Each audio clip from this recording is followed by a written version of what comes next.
Zicotronics. Hi, my name is Zico and I'm an amateur sprinter. I do 60 meters all the way up to 400 meters. I'm a masters athlete, so once you athlete. Let's not beat around the bush. I do this as a hobby. I'm not that quick, but I'm faster than the average bear. Yabba dabba doo. Once you reach age of 35, you start to do competitions where you compete with people similar to your age, really. My PBs in 100 is 11.8. I got that in 2017. 24.44. I got that in 2018 for the 200. 300 was 38.64. It's the first time I did it, and I have never been able to come close to it. I think like 41s, 42s, 40s. Although last year I did a decent run and got 39 point something or other, I can't remember. I mean, I'll check it out on Powerton, I'll probably stick it up there. But people tell me they love watching me do the 300 because I tend to go really hard and then die a death after the first 200, really. Oh, and the 400, last year I got 57.8, where I was getting 60s, 59, 61, 62s, you know. I can never understand 400s. So last year I started off doing a 400 in 63 seconds and I ended up doing it in 57.8. This year I managed to equal my PB of 57.8, even though I was slowing right down at the end and I more or less walked the last two steps, last meter or two, because I was looking behind me, seeing if there's anyone behind me. They were way behind me. I thought, screw this, I'm stopping. And I thought the time was slow, and it ended up being equaling my PB. And if I didn't, it would have been better. So I'm pretty sure I can probably beat that 400, even though it's horrendous. Anyone who does a 400 understands, but I feel I suffer more than most. So yeah, that's that. Although what I will say this year is all my 400s have been a lot more consistent than last year. Forgot to mention, I have been known to walk out of 400 meters after 300 meters, and I did that last year as well. So if anything I'll get PB on this year will be a 400. The 100s, the 200s and the 400s and 300s are a bit more difficult. Okay, what is the point of this video? Right, the point of this video is basically to try and see how these different spikes affect the performance, and do they really? So I've got a selection of spikes here, and one that I will be unboxing later on, like every mother trucker unboxes. So, you know, it's obviously a Nike, as you can see there. So, these spikes I had for maybe 2 or 3 years, I can't remember, maybe 3 years. They're really good, these are the Addidas, I think the Prime, but this is Adizero. They're probably the Prime SP because the spikes you can't replace. They're the pyramid style spikes. The plate is really, really stiff. I mean, this is a fast shoe. So I ran really well in this last year. I got like 11.98, 24.6 and 57.8 in the 400, 39 something in the 300. So they did me well, these shoes, you know. But they're starting to wear. So I really needed another pair of spikes, really. Weight, they're really light, they're about 130 grams, maybe 135. Now, one side weighs more than the other. Now, I think this side weighs more than this. It's probably because I drag my right foot when I'm on the blocks, which you shouldn't really, but Safa Powell does it, So last year I bought these Pumas because I thought, well, these are starting to wear, I need to get another pair of shoes, spikes I should say. And really I didn't want to spend that much money, so I got these Pumas. I was like, whatever, spike, you know, it'll be fine. I wasn't that fussed about what's good, what's bad, really. I thought, they're probably good, these. They're comfy. Oh, I will say something about these spikes. So they're a size 10.5, and they're incredibly tight to fit in, really. When I used to wear these in the beginning, it was just so difficult to put my finger in. It was so painful trying to put these shoes on, really. It was like, I'd require like 10 minutes to try and put them on, really. But I later realised if you loosen the shoelaces at the sides, it helps a little, but still a bit of a nightmare to put on. These, a lot more comfy to put on, nice to wear, but they don't feel that fast, and they're not that fast. They're quite bulky. They're about 185 to 190 grams, so quite a heavy shoe. And they're, you know, quite easy to bend, really. See that? The plate is not stiff, so you're not getting as much rebound, really. It's quite, I don't know, I haven't really got on well with them. It's fine in training. And the back bit, okay, I know we don't use our heel when we're running, so it doesn't really matter, but, and I suppose this bit is kind of the bit that you're running from, so it's trying to make it strong there, but it doesn't feel that. I mean, if you compare it to this is a lot more. I have to really push. I mean, if I do this is the same pressure with this like that. You know, it's just bends easily, really. So I wasn't happy with these, so I was running in these instead of these, you know, ran in some of these and some of these. And I thought, well, I want to get the new Nike Zoom whatever shoes that everyone's trying to buy, which are these. And I haven't been able to get hold of them, so I need something decent because these are not that great. And these are starting to wear or have more or less worn, really. So I ended up buying these Brooks this year, and I really like them. They're about 160 grams. It's a size 10.5 like the Adidas. These are size 10. And the plate isn't that stiff. It's stiffer than this, I think, but not as stiff as this. And I like the fact that it's one single plate. That it just feels slick, really. It feels really nice to wear. I really like it. But it's obviously not as stiff as this, so this should be a quicker shoe, really, spike. But sometimes when you're running, it's more about, it doesn't have to be the absolute best spike. It just has to feel good for you, really. So I actually thought, I did a few races in this spike here, these spikes here. And then I thought to myself, well, maybe these are really good because there's such a stiff plate. I should put them on. So I put these on before a race, did a couple of strides, and I thought, these feel a lot better. These just feel quite narrow.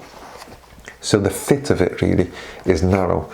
It's a size 10.5, and this is a 10.5, but Adidas tend to be quite narrow on your foot. And if you've got fat feet like me, they're not the best, really. But I ran well in them last year. I did really good times with them last year, so it's probably partially in the head, really. So I might try running in them again just to see what they're like, really. But these just feel so nice. So sometimes it's not about, you know, how good a spike is, it's what's good for you, really. And this is so far has been good for me. I mean, I've been ran this year 12.1, 24.7, 57.8, and well, 400. I can't remember. 300 wasn't that great, but that was early in the season, really.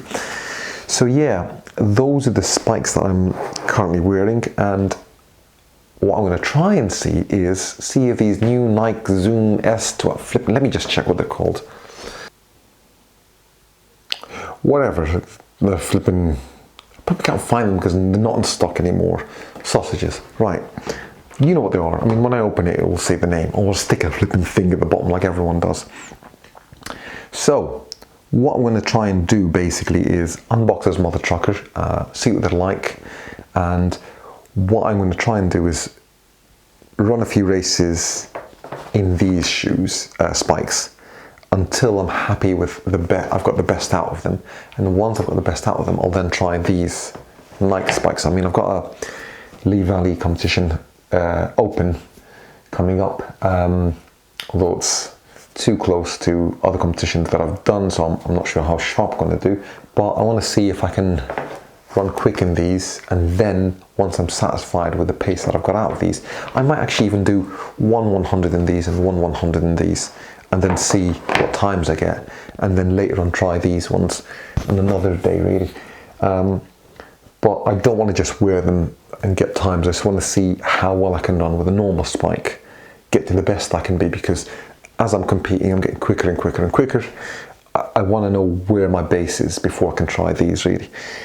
So yeah, that's that, really. Right, let's do this stupid unboxing malarkey.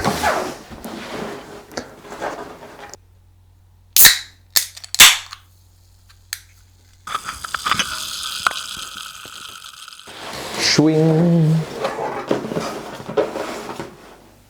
Okay, let's. Ooh, that's lovely. I love gold. Okay, bag. Who cares? Spikes. Crinkly, crinkly, crinkle. Oh my god, they look so crinkly, good. Crinkly, crinkle. Oh my god, crinkle. Wow. Crinkle. OMG.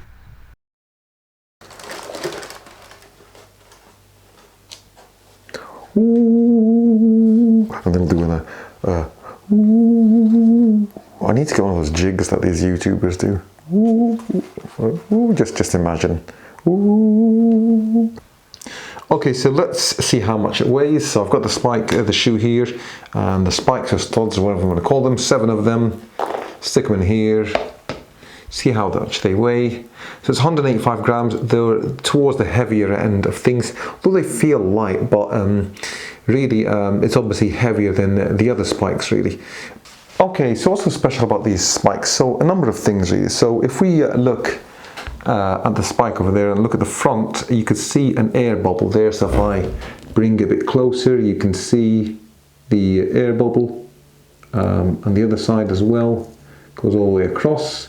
That gives you the bounce. I think they call it the Zoom Air, so it's for responsiveness and stability.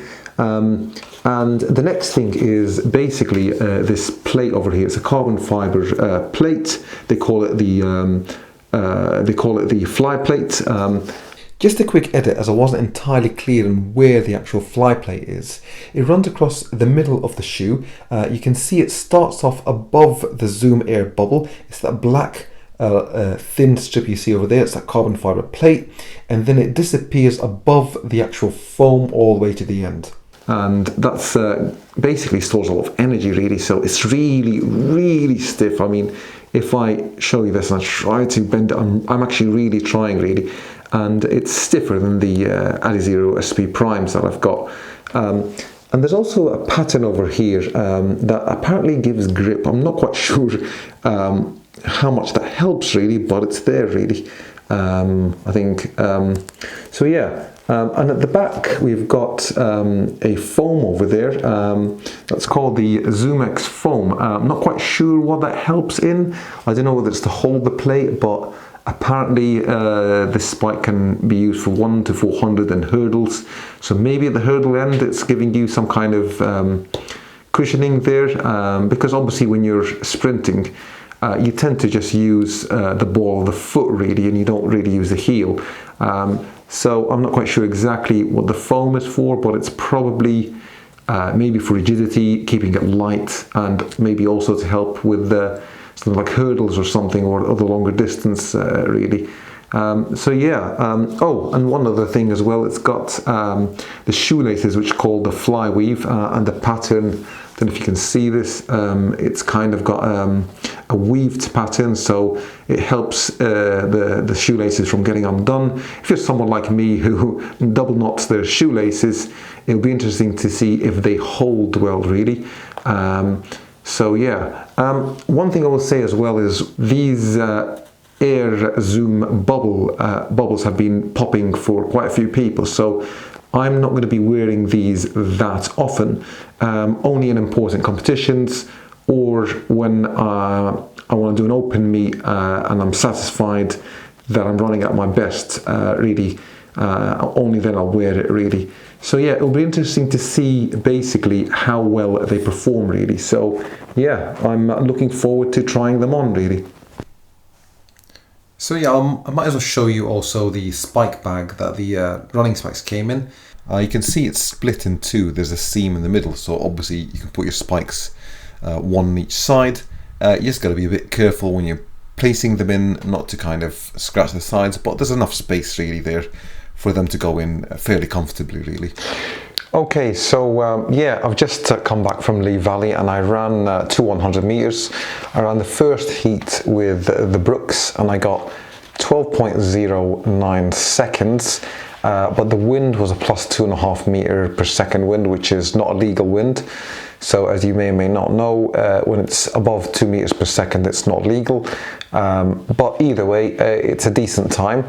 And then I did the second round, which you do 2 runs on these open meets with the Adizero SP Primes, and I got 12.14 on those. Now that seems slower than these, but this was a plus 0.1 meter per second wind, which was legal. So they're very similar times. If anything, this was slightly quicker if you take into account the wind speed. But I will say at the time of recording this video, I didn't realise the significance of the wind speed really. The Adidas spikes were significantly quicker, so 0.1 isn't that much, but in 100 meters it does make a difference. However, each race that you can run differently really, so 0.1 seconds can also be a variable in how you actually run the race. In any case, the Adidas are still running fast, so maybe I should be running on them more often. So it will be interesting to see if the Zoom flies actually make a big difference really. I will say on the 100 meters it's a lot more difficult really to kind of get things right. The longer the distance, the more room for error that you've got really. So the 200 I tend to do better in these days, and the 400, well, I got a lot of improvement to do in that really, and that's more like lactic and race strategy and all those kinds of things really. But with 100 and the 60 meters, there's very little room for error. So yeah, this concludes this video on the roundup of the spikes that I've been using over the last couple of years or so, and the introduction of the Nike Zoom spikes. And in the next video, I'm going to be comparing the Nike Zooms against the Brooks in a couple of training sessions. So I hope you enjoyed this video, and thank you for watching.